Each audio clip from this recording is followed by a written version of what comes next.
Então vamos à palavra de hoje. Abra sua Bíblia em Colossenses capítulo 2.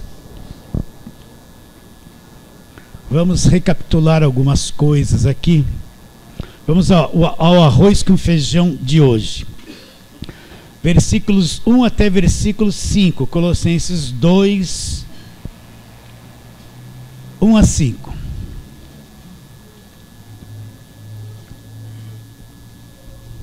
Então leia e entenda.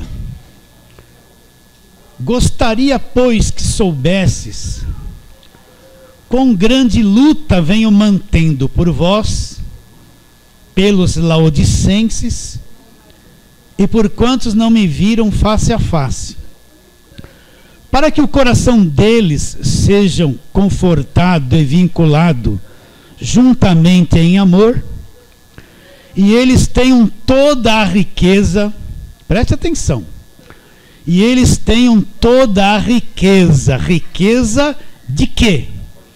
Da forte convicção do entendimento, para compreenderem plenamente o mistério de Deus. Qual é o mistério de Deus? Cristo, em quem todos os tesouros da sabedoria e do conhecimento estão ocultos.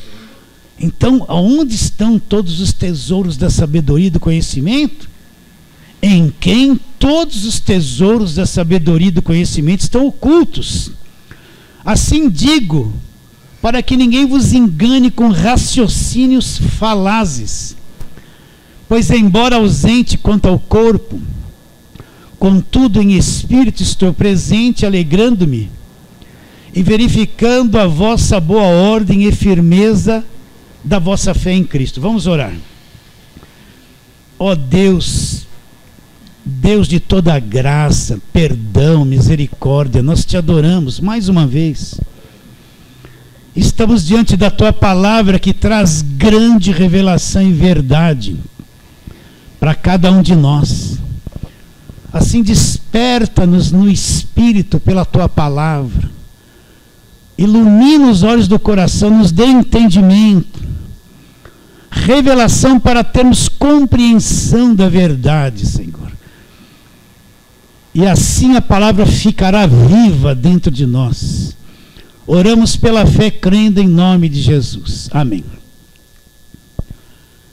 Então Paulo revela uma coisa grande que se passava no coração dele. Ele está dizendo que Paulo queria que ele soubesse, que a igreja soubesse o quê? Que Paulo vinha mantendo uma grande luta. Paulo vinha mantendo uma grande luta. Só que essa luta que Paulo mantinha não era por interesse próprio. Não era para alcançar bênçãos. Não era para resolver os seus próprios problemas. Não eram essas coisas pequenas que a maioria de nós fica, Deus, né? A luta que ele vinha mantendo era por uma causa muito mais nobre.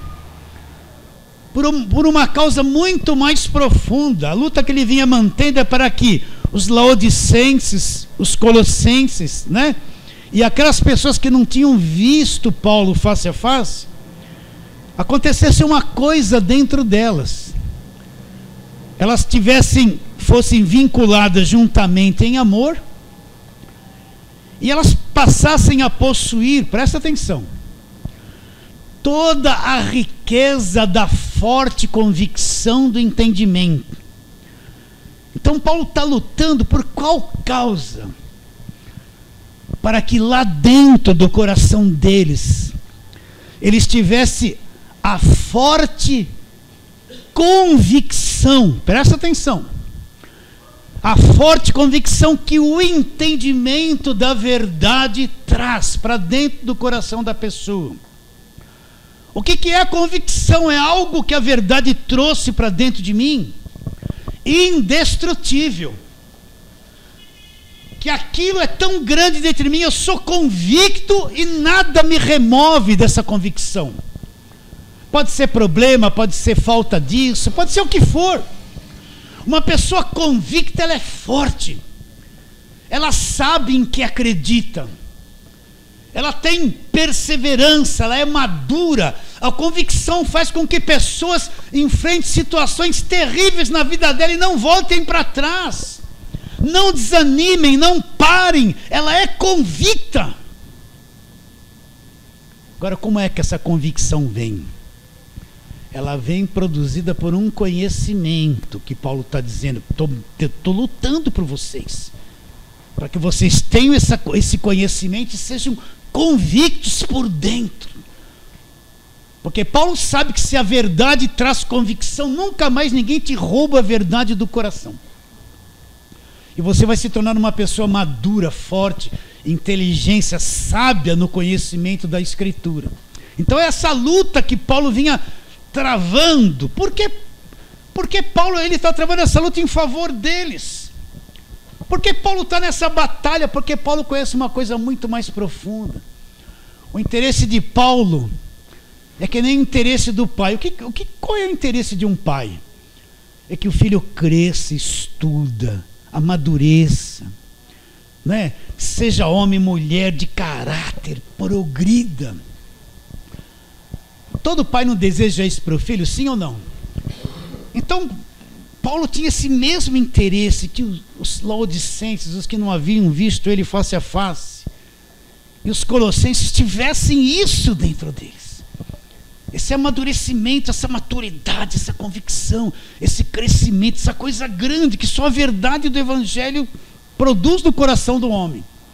E essa era a luta que Paulo vinha mantendo em favor deles, não é? Agora, por que Paulo está dizendo isso para os colossenses? O que houve com essa igreja? 4 coisas estranhas entraram na doutrina dessa igreja.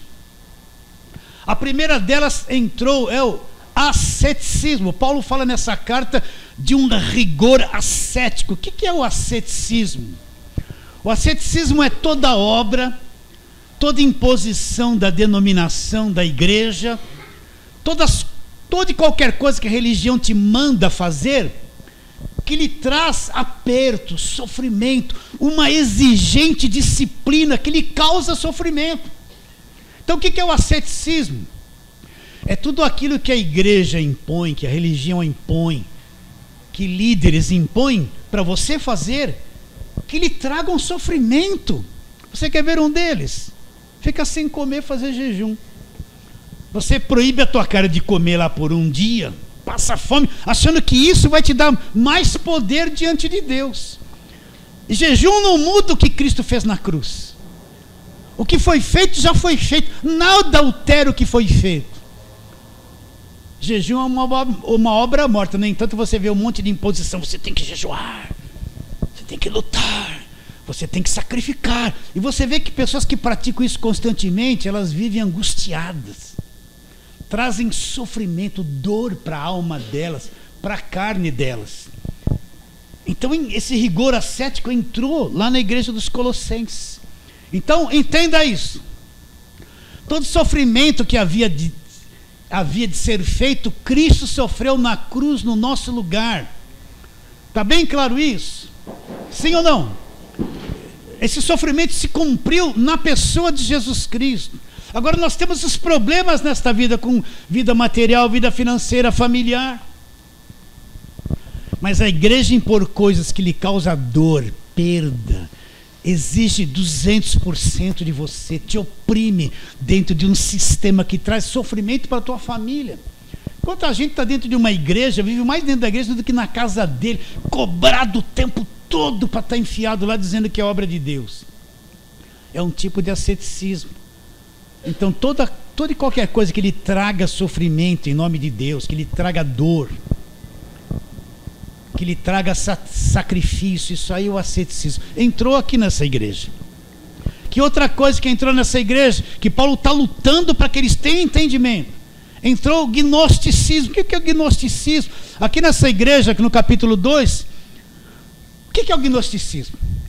A pessoa ela quer ter uma experiência espiritual.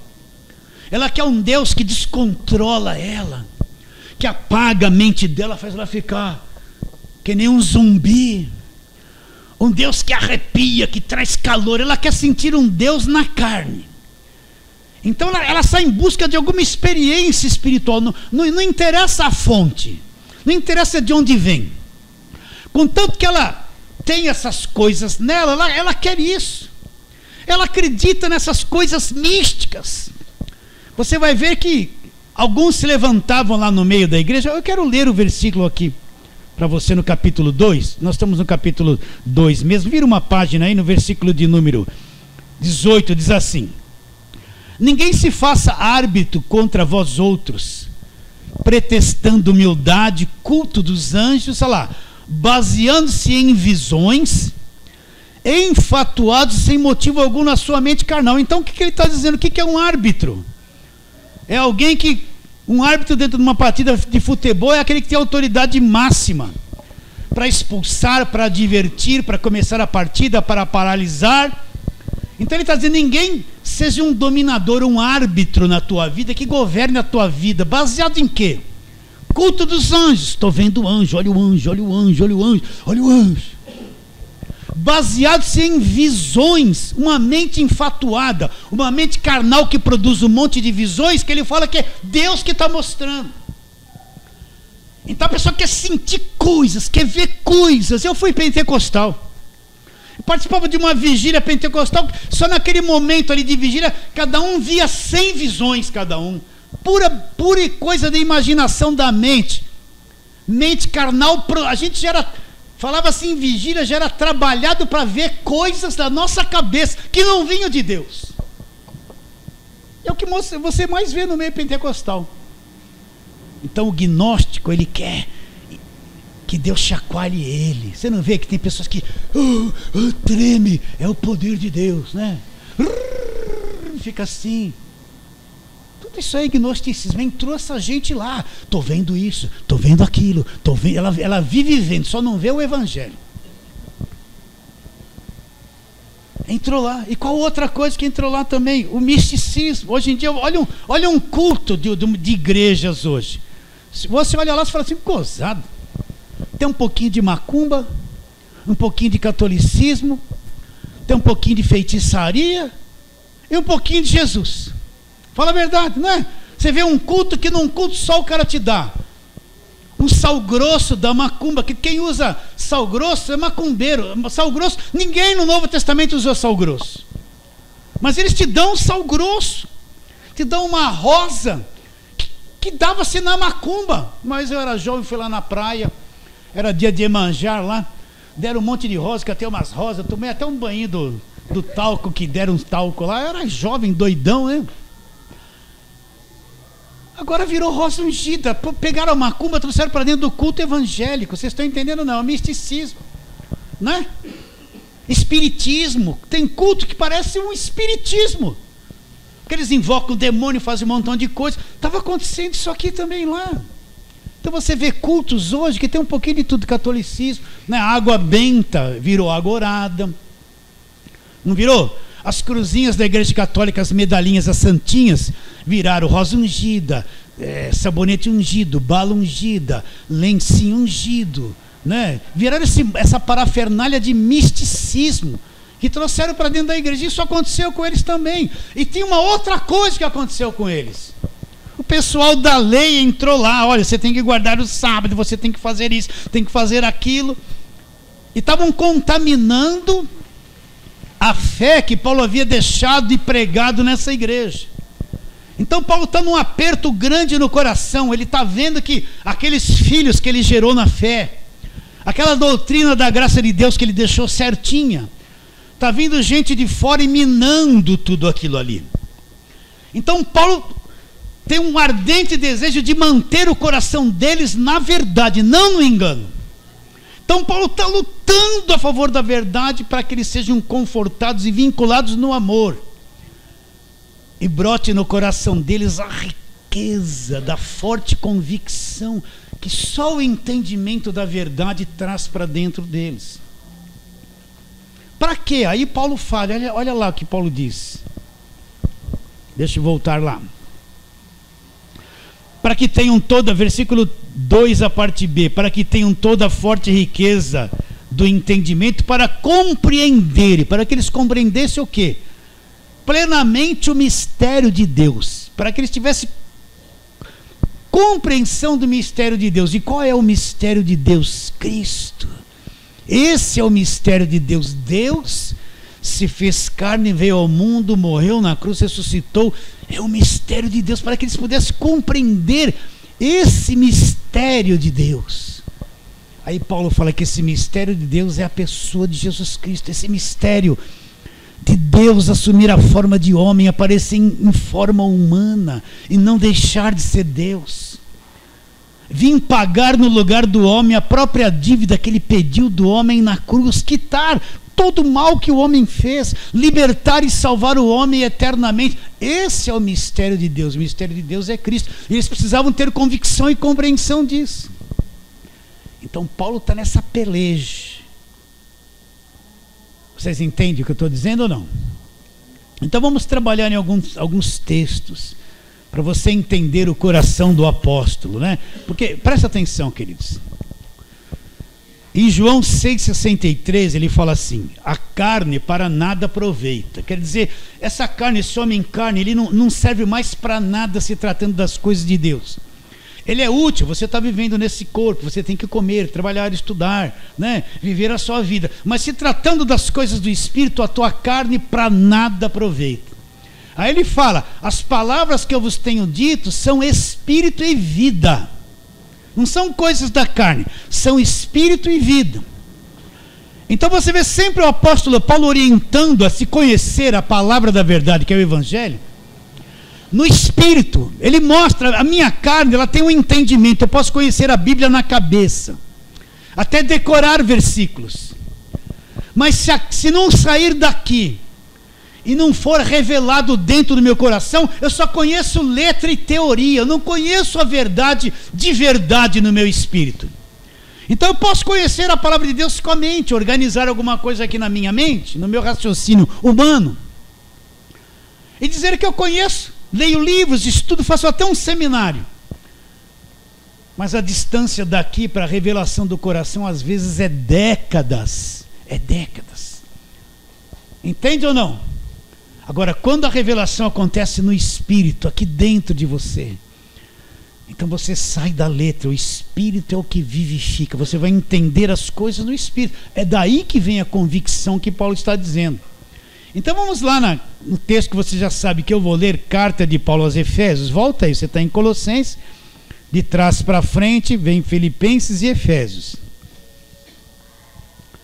Então, Efésios capítulo 1, vamos ler do versículo 15 em diante, até o 18. Paulo está fazendo uma primeira oração nessa carta. Nessa carta aos Efésios ele fez duas. Paulo está fazendo a primeira. Por isso, ele fala no versículo 15: também eu, tendo ouvido a fé que é entre vós no Senhor Jesus, e o amor para com todos os santos, não cesso de dar graças por vós, fazendo menção de vós nas minhas orações. Então Paulo está dizendo que orava pelos Efésios. E Paulo pediu o quê para os Efésios? O que Paulo pediu? Se a gente vai na igreja hoje, o pastor está dizendo: Deus abençoe, dê casa, carro, liberta, visita, né? Você vê uma oração só para coisas da terra. Não é verdade isso? O tempo todo. A pessoa vai me pedir uma oração, o que você quer? Eu preciso isso, é meu filho, minha filha, meu marido, minha esposa. Sempre aquela mesma ladainha, aquele monte de crente na carne, não consegue ver as coisas do Espírito. Agora Paulo não está orando a Deus para isso. Paulo sabe que Deus cuida disso. Paulo está orando por algo muito mais profundo. O que Paulo ora a favor deles? Por isso também eu, tendo ouvido a fé que é entre vós o Senhor Jesus, o amor para com todos os santos, não cesso de dar graças por vós, fazendo menção de vós nas minhas orações. O que Paulo pede? Para que o Deus de nosso Senhor Jesus Cristo, o Pai da glória, vos conceda o quê? Espírito de sabedoria e revelação de quê? Do pleno conhecimento dele. Por que Paulo está orando assim? Se você for ler os versículos anteriores, olha o versículo 3. Bendito Deus e Pai de nosso Senhor Jesus Cristo, que nos abençoou com toda sorte de bênção nas regiões celestiais em Cristo. Olha lá, 4. Assim como nos escolheu nele antes da fundação do mundo. Você foi escolhido antes que existisse mundo, para sermos santos e irrepreensíveis perante ele em amor. Nos predestinou para ele, para adotar-nos como filho através de Cristo, segundo o que propusera a sua vontade, para louvor da glória da sua graça que ele concedeu gratuitamente em Cristo, no amado. Aí ele vai falar da redenção, no qual em Cristo nós temos a redenção pelo seu sangue, a remissão dos pecados, segundo a riqueza da sua graça, que Deus derramou abundantemente sobre nós em toda sabedoria e prudência, desvendando-nos o mistério da sua vontade. Qual é a vontade de Deus? Seu beneplácito que propuser em Cristo, de fazer convergir nele, na dispensação da plenitude do tempo, todas as coisas, tanto as do céu como as da terra.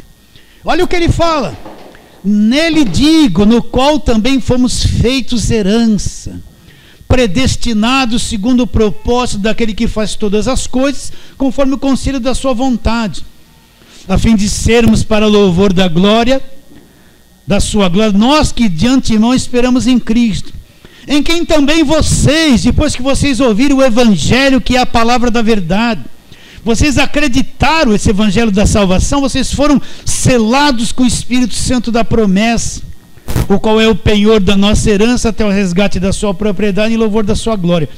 Olha a profundidade disso que nós acabamos de ler.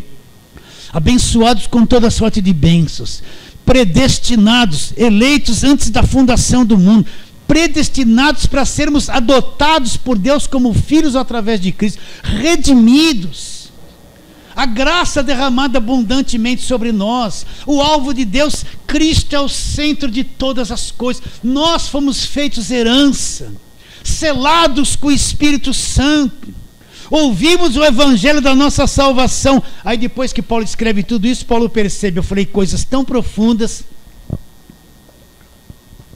e eles talvez não tenham entendido nada, são meninos ainda não entenderam a profundidade das coisas. Então Paulo sente o peso do coração como um apóstolo.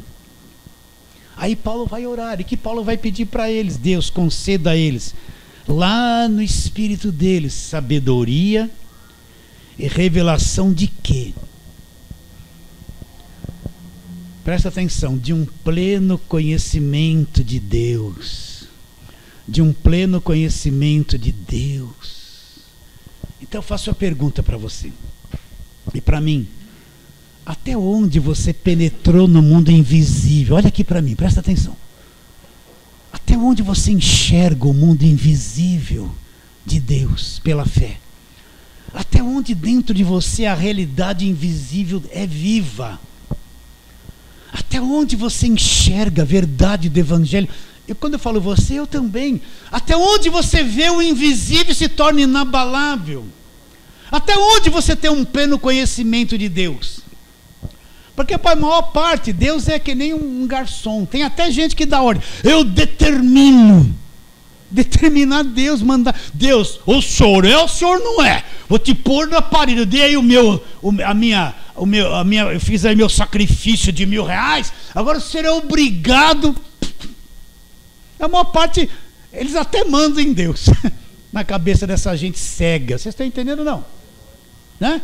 Eles pensam que Deus é um garçom. Eu falo assim, agora traga o arroz com feijão e o bife a cavalo, né? Agora a batatinha, garçom, agora o cafezinho, agora a Coca-Cola. Eles pensam que Deus é alguém que eles ficam mandando assim, me dá, me dá, me dá, me dá, me dá. Na maior parte da cabeça dos crentes, é um Deus que ele está assim, me dá isso, me dá aquilo, eu reivindico, eu tomo posse, eu exijo. Não sabe nem se relacionar com Deus. Eles pensam que Deus é um monte de petição. Mas até onde eles enxergaram Deus no Espírito? Esse Deus que não é essa carne que nós conhecemos, não é nenhuma estatueta, não é o Deus do altar. Esse Deus que criou todas as coisas dos céus e a terra e te escolheu antes da fundação do mundo, antes que existisse o planeta Terra. Ele falou, você é um deles. Até onde você enxerga o evangelho da graça de Deus? Então Paulo está orando, Deus, conceda, olha como a coisa é séria, conceda lá no espírito deles, lá dentro, que eles tenham sabedoria de Deus e revelação. Sabedoria e revelação de quê? De um pleno conhecimento de Deus. Sabe por que nós temos medo? Porque nós não conhecemos o Deus, nosso Pai direito. Sabe por que nos sentimos inseguros com um monte de coisas? Porque não conhecemos o nosso Deus e Pai direito. Sabe por que não temos mais sede da verdade? Porque não conhecemos o nosso Pai, Deus que é Espírito direito. A gente tem uma imagem de um Deus, um barbudão veião, né? Que eu vou pedir coisas para ele resolver. Então Paulo queria que se abrisse dentro deles a sabedoria e a revelação do conhecimento de Deus. Você entende? Lembra, presta atenção. Lembra quando não existia essa informática toda? Eu trabalhava com uma máquina Borroughs de calcular. Quem lembra disso? Aí você fazia lá e batia naquele clicar. Ou tinha umas até manual assim, né? Lembra disso? Que celular, gente? Tudo era feito à mão, aquele monte de papelada, aquele monte de anotação. Lembra disso? Hã? Aí se descobriu essa tecnologia que primeiros computadores eram gigantes, né? Aí foi se descobrindo um mundo que não se conhecia. Aí foram aperfeiçoando a tecnologia, aperfeiçoando, descobriram um chip pequenininho que cabe 1 milhão de informação. Mas lá no passado não se sabia disso, mas já existia. Aí Deus foi dando sabedoria, alguém foi encontrando isso, juntando com aquilo. Hoje você pega um celular aí com 120 gigas, é pouco ainda. Que tem um mundo de informações, mas que há 40 anos atrás ninguém sabia, mas já existia.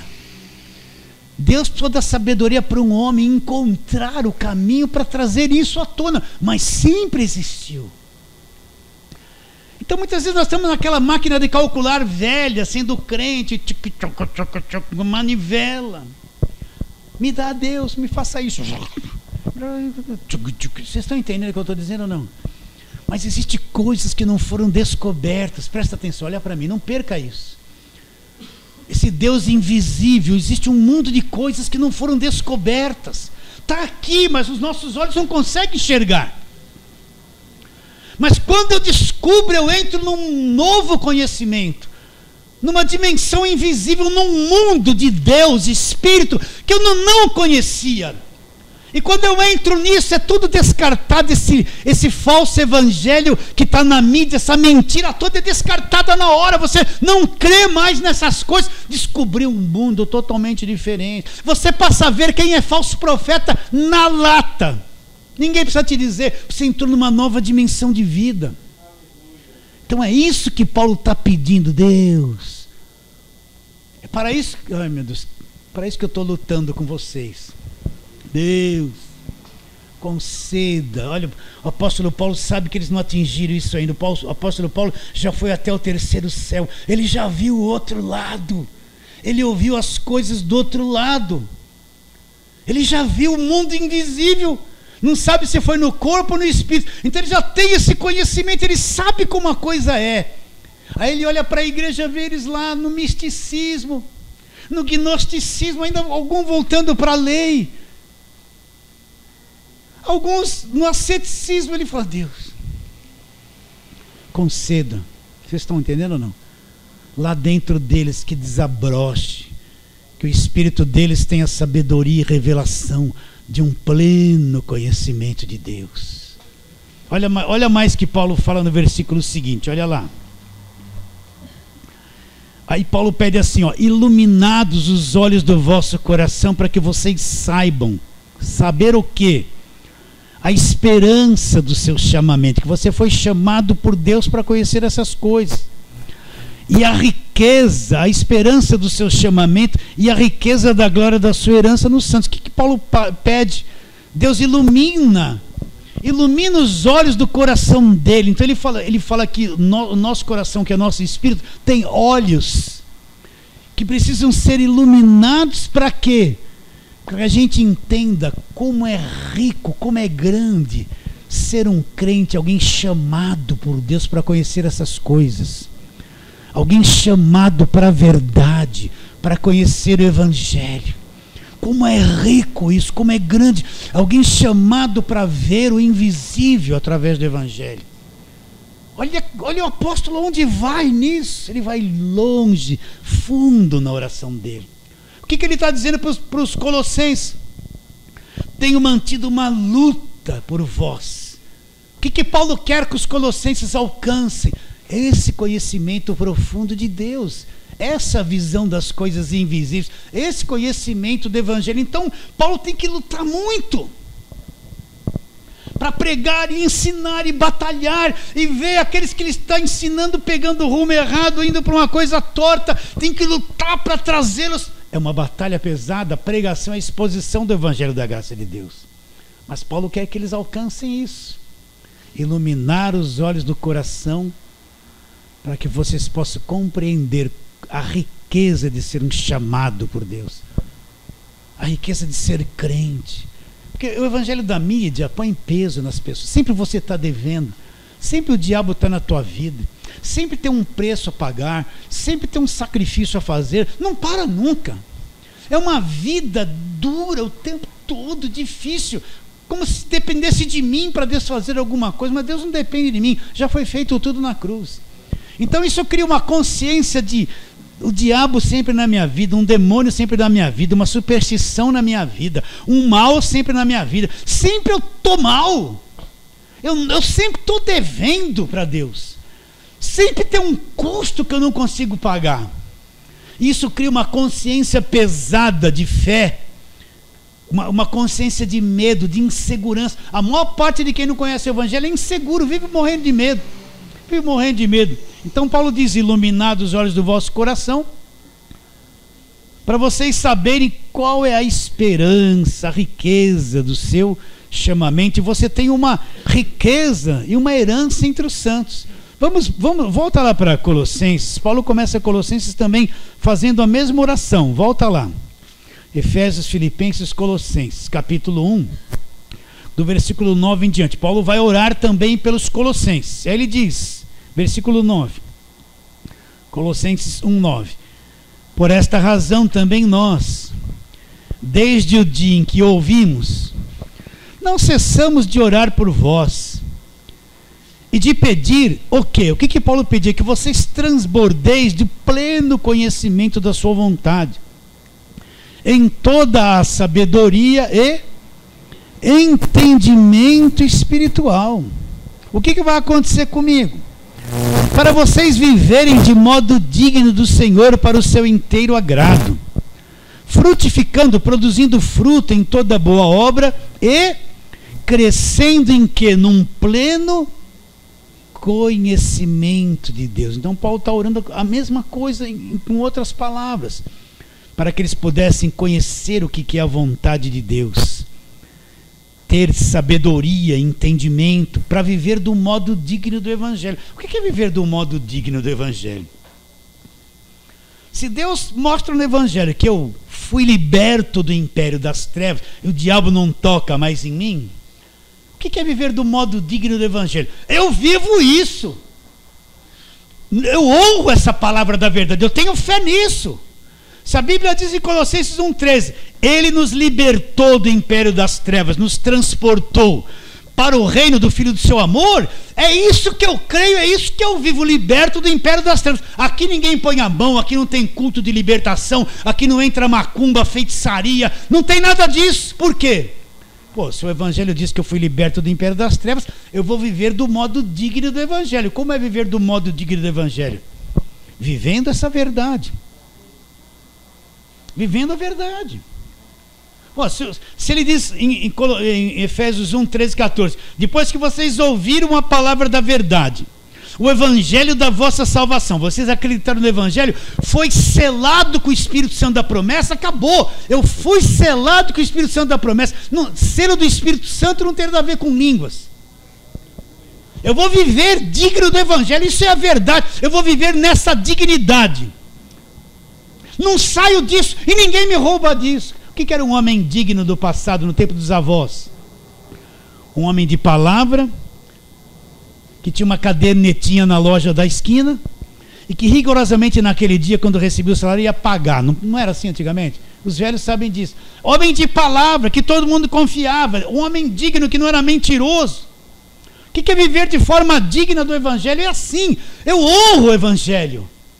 Se o Evangelho diz que eu fui selado com o Espírito Santo porque eu criei no Evangelho, é isso que eu sou, vou honrar isso, viver de modo digno do Evangelho. Não aceito nada que não seja isso. E não convivo com gente que não pensa assim, porque é tudo negativo, é tudo gente que não está na fé, eles estão na lei. São meus irmãos, família, amo, mas em questão de fé eu honro, ando dignamente de acordo com o Evangelho. Não vou desonrar o que está escrito na Nova Aliança. Essa palavra diz que eu fui justificado. Justificados, pois, pela fé, Cristo me tornou justo aos olhos de Deus, sem dívida, sem culpa, sem mancha. Eu vou viver dignamente sobre essa verdade. Ninguém vem me dizer que eu não sou justificado, que o sangue da cruz não me justificou. Eu honro essa verdade, eu sou digno, vivo dignamente. A arrogância nisso não, é isso que Paulo está dizendo, para que vocês andem dignamente conforme o Evangelho. Mas pastor, o senhor não usa paletó e gravata, isso é doutrina de homem. Pastor não precisa usar paletó e gravata para ser pastor. Vocês estão entendendo? Você não é santo. Quem disse que ser santo é usar paletó e gravata? Isso aí é uma escravidão que está dentro da igreja. Um calor terrível, o cara quase morrendo de sufocar de paletó e gravata, o suor descendo aqui, a banha descendo aqui, o cara está lá para ser santo. Já comecei a falar essas coisas que não devia, né? O que é viver de modo digno do Evangelho? Jesus, o Senhor fez isso por mim, eu honro. Eu vou ficar em cima disso e ninguém me arranca dessa verdade. Se o Senhor diz no Evangelho que já aconteceu isso comigo, já aconteceu. Vocês entendem ou não? Vamos ler o versículo de novo que Paulo fala. Ele diz, versículo 10: a fim de viverdes do modo digno do Senhor para o seu inteiro agrado, frutificando em toda obra e crescendo no pleno conhecimento de Deus. Ele diz, sendo fortalecidos com todo o poder, segundo a força da sua glória, em toda perseverança e longanimidade com alegria, dando graças ao Pai. Presta atenção nisso aqui, ó. Dando graças ao Pai que vos fez idôneo. Não foi eu que me fiz idôneo, foi Deus que me fez através de Cristo. A parte que vos cabe a herança dos santos da luz. Então Deus, através de Cristo, me fez idôneo para receber uma parte da herança. Onde está essa herança? Herança está no reino de luz, não é aqui na terra a nossa herança. O que ele diz? Olha lá, vou ler de novo o 12. Dando graças ao Pai que vos fez idôneos, a parte que vos cabe da herança, aonde? A herança dos santos, aonde? Na luz, no mundo invisível nós temos uma herança, temos uma parte dessa herança. Deus, através de Cristo, me fez idôneo para merecer, mesmo não merecendo, parte dessa herança dos santos da luz. É Ele que me fez, não foi eu que me fiz. Não foi o meu esforço, não foi o meu jejum, não foi o monte, não foi a vigília, não foi a fogueira santa. Tudo isso é mentira, é engano. Não foi isso, isso não me leva a nada. Me leva a ser cego, só isso que me leva. Então eu honro isso, honra é o Evangelho. Olha, me desculpe, não leve a mal. Você tem que respeitar os irmãos, as irmãs de outras igrejas, amigos, parentes, pai e mãe, respeite. O crente não é alguém que quer impor a verdade na briga, não. Respeita, tenha amizade com todo mundo, tenha paz com todo mundo quando possível. Seja bom, amável, com qualquer pessoa, com o macumbeiro, com o espírita, com a pessoa, não com a doutrina, com o padre, está tudo bem, nos damos bem com todo mundo. Se um espírita me convidar para uma festinha na casa dele, e por lá um bolinho, eu vou comer, eu sou de Deus, vou ter medo de alguma coisa?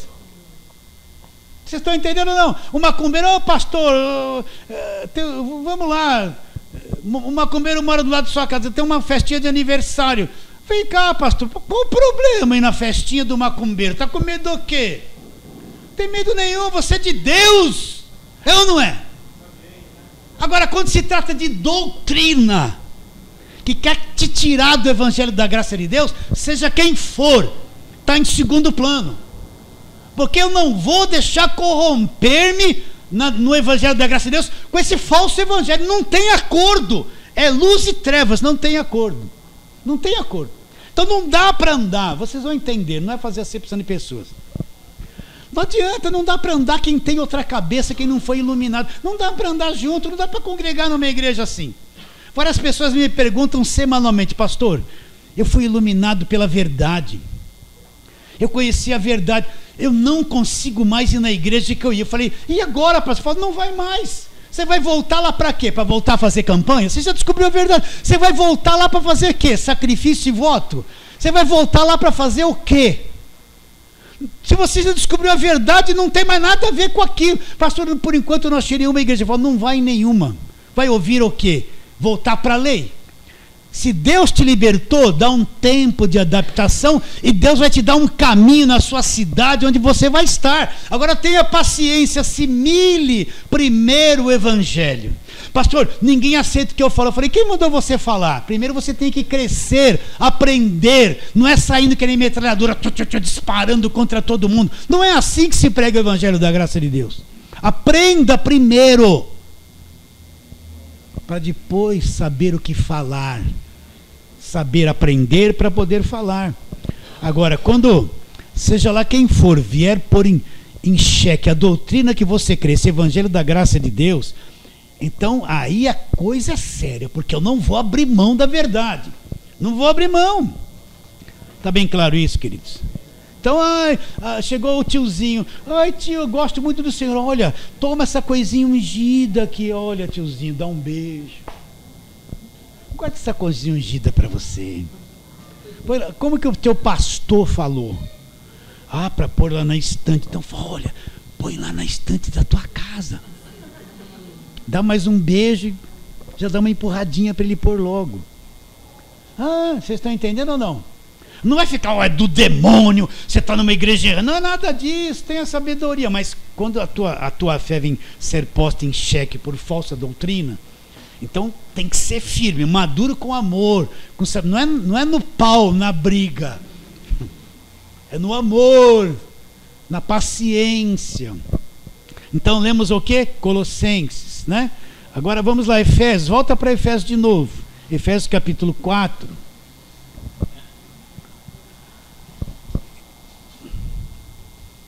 Versículo 11 em diante, vamos lá, Efésios 4:11. Ele mesmo concedeu uns para apóstolos, outros para pastores, profetas, evangelistas, mestres. Com qual finalidade? Com vistas ao aperfeiçoamento dos santos, para o desempenho do seu serviço, para a edificação do corpo de Cristo,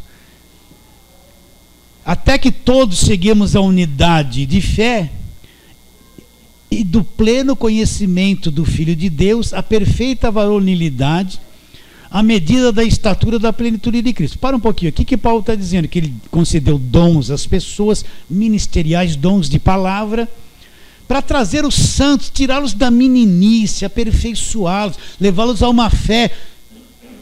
Olha, se prega por aí uma fé inteligente, mas não tem nada de inteligência, porque o indivíduo que dá tudo que tem e fica sem nada, não tem nada de inteligente, tem de... Não vou falar. Isso não é fé inteligente, né? Tem inteligência nisso? Não, agora, quem mandou falar nisso? Agora eu... então, os apóstolos, profetas, com vista ao aperfeiçoamento dos santos, né? E depois ele fala no versículo 14, pulando, vai. Para que não mais sejamos como meninos agitados de um lado para outro, levados ao redor por todo o vento de doutrina, pela artimanha dos homens, pela astúcia com que induzem o erro. O que ele fala? Tem que sair dessa meninice, esse monte, menino. O que é o menino agitado? Olha, o menino, o Osmar está aqui com o filhinho dele, né? O que ele faz que acaba o culto? Ele é um menino, sai correndo, passa por baixo dos bancos, grita. Não é? É um menino, a idade dele, sim ou não? Né? Então o que é o menino na fé? É alguém que está que nem criança, corre para lá, corre para cá. Astúcia, os homens usam de astúcia. Esses meninos na feira estão acreditando em rosa, água, agora é perfume do apóstolo, estão comprando perfume. Agora, o que mais é? Camisa torcida, distorcida, é chapéu ungido, né? É chapéuzinho do missionário. Oh, não fala assim, pastor. Agora, esse monte de parafernália de mentira. Então, o menino agitado, ele não tem maturidade espiritual. Ele é levado por todo o vento de doutrina. Olha, agora tem aqui um capim santo orado. Quem levar uma folhinha para casa, fizer um chá, vai curar todas as enfermidades. Dá uma oferta de R$500 que você vai levar. Um monte de gente já vão lá assim, ó, na hora. Porque o capim ficou orado. E não é o capim santo da erva cidreira, não. É um ungido mesmo. Para que não mais sejamos meninos. Então você vê esses meninos todos por aí, cegos do evangelho, sendo explorados, dominados, né? Vocês veem, não preciso falar isso, né? Então ele deu esses ministérios para que a gente seja maduro, aperfeiçoado, uma cabeça boa, uma inteligência boa, uma visão boa do evangelho da graça de Deus. Sim ou não?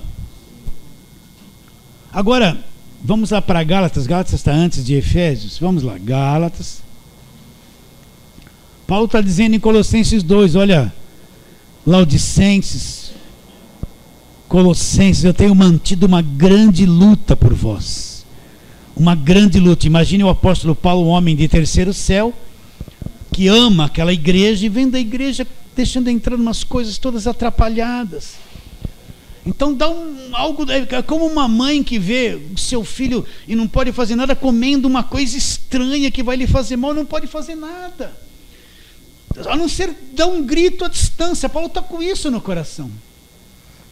E orando, olha, abre o entendimento deles. Vocês precisam ter um pleno conhecimento de Deus.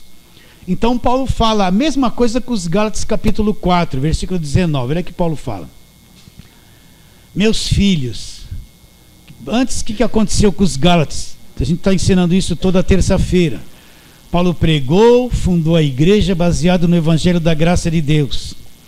Paulo se ausentou, veio o pessoal da lei, do sacrifício, do jejum, do propósito, das campanhas, do Monte Sinai, das fogueiras santas, da lei, da guarda do sábado, né? Pessoal da lei, do Velho Testamento, do Templo de Salomão, e se infiltraram lá e disseram, olha, o que Paulo pregou não é a verdade, só o que Cristo fez não é suficiente, vem aqui para a lei, vamos fazer voto, vamos fazer sacrifício, e os Gálatas foram minados pelo falso ensino. Então Paulo está dizendo aqui, meus filhos, por quem de novo sofro as dores de parto, até Cristo ser formado em vós. O que Paulo está dizendo? Que ele está com dor de parto, lá no Espírito, vendo os Gálatas se desviar da graça de Deus, indo para outro caminho.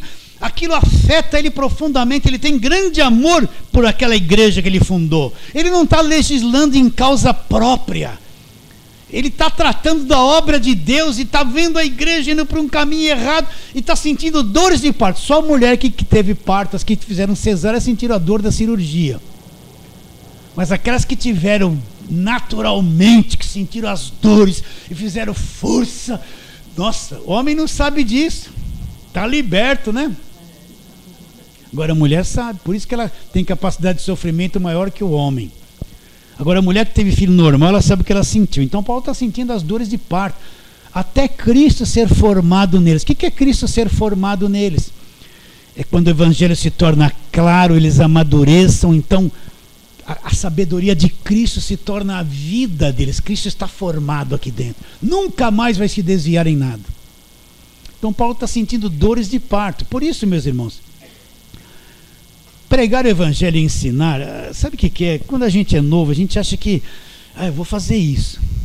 A gente acha que é só falar qualquer coisa. Escreve qualquer coisa e fala, Deus manda te dizer, receba, Deus revelou. A gente pensa que essa libertinagem, gerar uma pessoa em Cristo, formar uma pessoa em Cristo, a gente pensa que é uma farra. Eu vou lá, todo mundo vai me ver, eu vou ser famoso, glória a Deus, né? Vão me convidar para pregar, para ir lá nos seminários. Você pensa que é isso?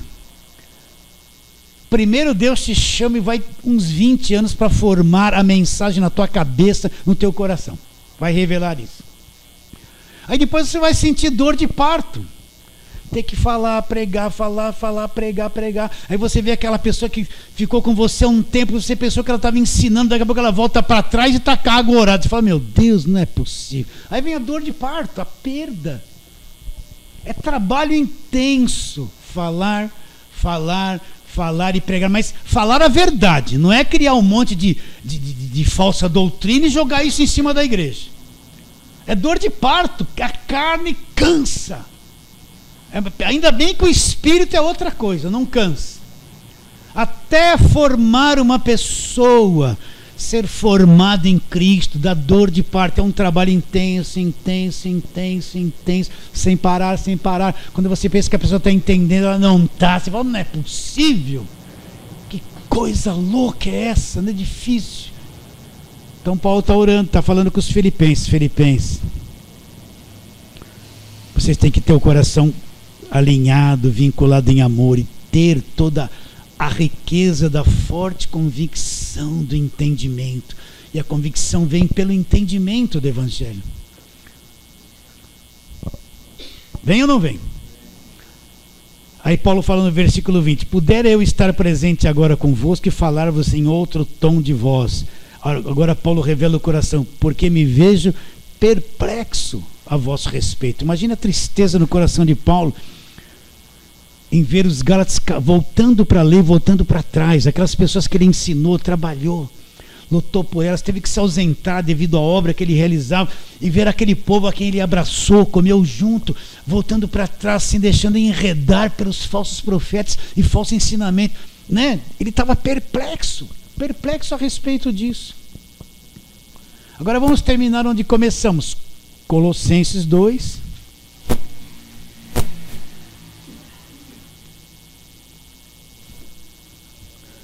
Vamos voltar à luta de Paulo. O que Paulo fala? Gostaria que vocês soubessem que grande luta venho mantendo por vós, pelos laodicenses e por quantos não me viram face a face. Se Paulo fala que gostaria que eles soubessem, é porque eles não sabiam. Então presta atenção. É fácil a gente julgar um pastor, um líder, e falar assim, se fosse eu não faria isso, se fosse eu não faria aquilo. É tão fácil para quando a gente está sentado aí no banco, né? Não tem compromisso de pregar, de falar 2, 3 vezes por semana. Está em cima da palavra todo dia, esperando em Deus aquilo que vai falar. Né? Ciscando um montão de coisas, achando que está fazendo obra de Deus. É fácil a gente condenar um pregador da graça de Deus. Mas quem está aqui com a responsabilidade vê a coisa totalmente diferente. O peso está sobre ele, não sobre você.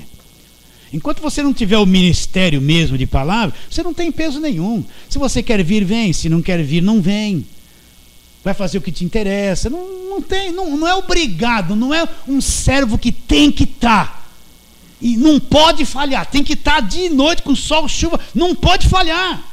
Porque está trabalhando para Deus, não é para nenhuma empresa, não é para homem, não. Mas quando a carga vem, o que é a carga? A responsabilidade, né? Por isso que Paulo falava assim, que ele era escravo do Evangelho, escravo do Senhor. Porque a hora que a carga vem, você não pode mais abrir mão de nada, a tua vida está naquilo ali, não tem como voltar para trás. Não tem como voltar para trás. Entendeu o Evangelho? Se prepare agora. Vai morrendo aos poucos. Era gostoso, eu sentava assim e todo mundo pregava. Oh, que glória, que maravilhoso. A hora que a carga vem, você fala assim, Deus, eu estou tão cansado hoje. Estou com vontade. Hoje é domingo, tá frio, eu não quero ir na igreja. Vou ficar aqui em casa. Mas eu tenho que ir. Não tem opção, ou vai. Não tem como. Aí a coisa acende assim, carne, toma o teu lugar aí. Aí acende, opa, que beleza na igreja. Então vamos lá, gostaria que soubesses com grande luta, porque eles não sabiam. Venho mantendo por vós, pelos laodicenses, por quantos não me viram face a face. Qual era a luta de Paulo? para que o coração deles seja confortado e vinculado juntamente em amor. Agora vem a riqueza aqui, ó. E eles tenham toda a riqueza produzida por quê? Pela convicção que vem de onde? Do entendimento. Então, quanto mais eu entendo o Evangelho e creio, a convicção brota dentro de mim. Eu sou uma pessoa convicta, ela não se move, ela não arreda o pé, ela não para, ela não desiste, ela não dá folga. Entende? A convicção queima dentro dela, é a energia, é a vida dela, é convicta, ninguém arreda ela daquilo ali. Agora, quem não é convicto vai para lá, vem para cá, muda, vai, vou, não vou, não tem convicção. A forte convicção no entendimento, para quê? Para compreenderem plenamente o quê? O mistério de Deus. Para compreender quem é o mistério de Deus? É Cristo. Esse é o Deus que se transformou no homem. E olha o que está em Cristo, presta atenção, versículo 3. Em quem todos os tesouros da sabedoria e do conhecimento estão. Todos os tesouros da sabedoria e do conhecimento estão depositados em uma pessoa. Só em Jesus Cristo. Só em Jesus Cristo. É isso que Paulo queria que nós conhecêssemos, que eles conhecessem. Então, Cristo é o centro de todas as coisas. Fala assim, amém. Então, vamos ficar em pé e vamos